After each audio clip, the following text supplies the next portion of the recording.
Voilà donc 10 ans qu'Ulysse tente désespérément de rentrer chez lui, à Ithaque. En vain. Après bien des aventures, le voilà échoué sur cette île aux confins du monde. Face au destin qui s'acharne contre lui, Ulysse a définitivement baissé les bras. Prostré, il ressasse ses souvenirs. Sans cesse, il revoit ce jour où il quitta Troie en flammes, croyant la fin de son périple toute proche.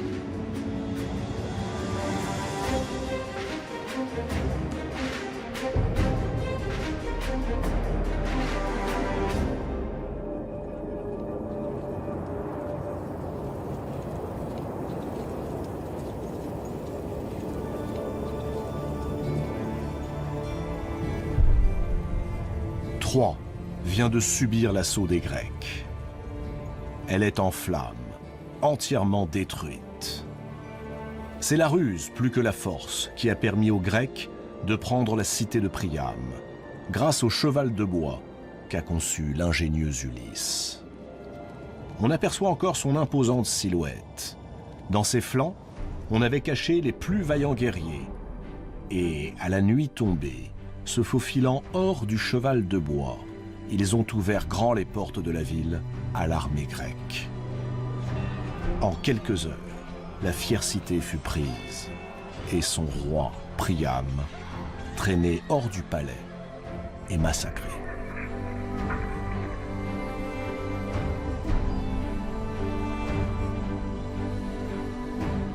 Ulysse, depuis le rivage, revoit les scènes de carnage de ces derniers jours.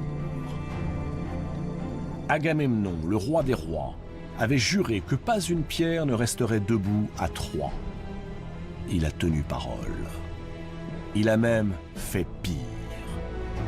Les rues se sont transformées en une coulée de sang. Tous les habitants, jeunes ou vieux, soldats ou civils, ont été passés au fil de l'épée lors de ce massacre qui a duré des jours et des nuits. On a violé les femmes, égorgé les vieillards, précipité les nouveau-nés innocents du haut des murailles. Les seuls survivants du carnage, la reine Hécube, sa fille Cassandre et sa belle-fille Andromaque, veuve d'Hector, le fils aîné du roi, sont devenus les esclaves des vainqueurs.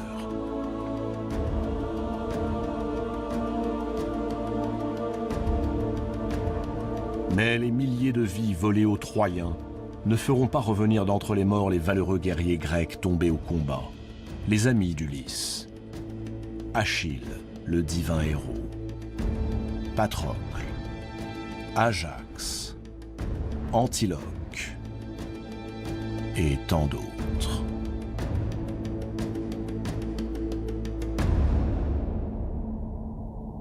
Toutes ces vies perdues. Une guerre pour rien. Ou plutôt, pour combler l'orgueil d'un seul homme, Agamemnon.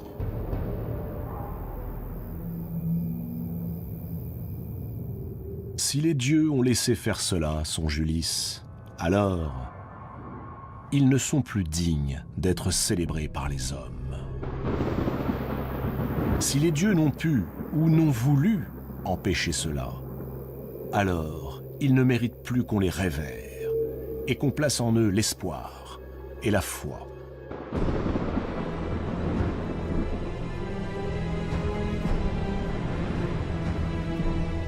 En son cœur, Ulysse sent que le temps de craindre les dieux, de croire en leur justice, ce temps qui a rythmé pendant des millénaires la vie des hommes, n'est plus. Oui, si les dieux étaient justes, ainsi qu'ils le prétendent, pourquoi le monde est-il devenu ce lieu d'injustice? La vie, désormais, a le goût de l'amertume.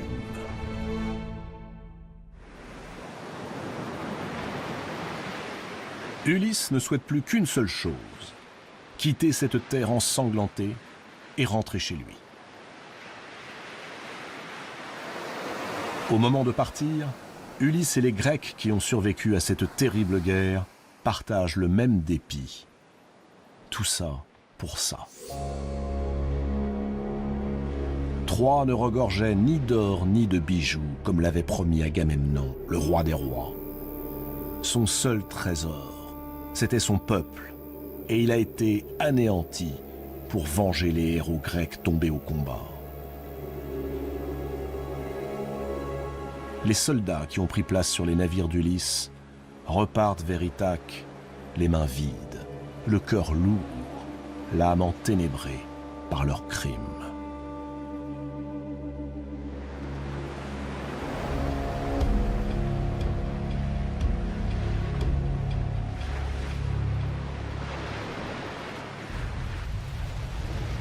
Ulysse contemple une dernière fois ce spectacle de désolation, puis regarde ses deux plus proches capitaines, Euryloque et Polythès, les amis de toujours. Une fatigue terrible pèse sur leurs épaules. Sur l'Olympe, Zeus a tout vu. Il a surtout tout compris.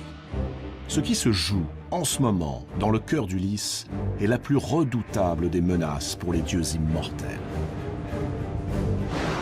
Peut-être pire que toutes les querelles et toutes les batailles auxquelles se livrent depuis toujours les divinités de l'Olympe et qui ont conduit à cette guerre de Troie qui a vu tant de vies sacrifiées.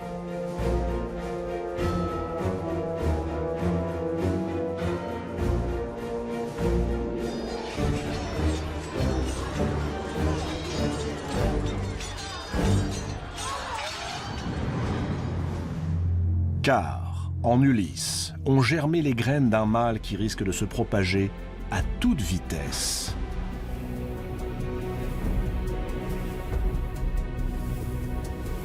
Un mal que tous les dieux redoutent et que les hommes nomment l'athéisme.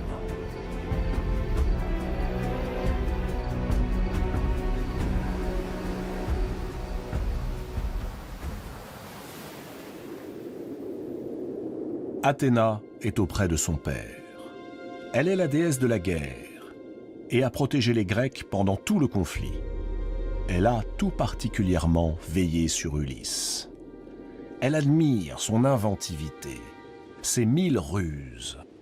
Elle vient demander à son père de faire en sorte que le retour d'Ulysse vers sa patrie, Ithaque, soit doux et paisible. Il l'a bien mérité.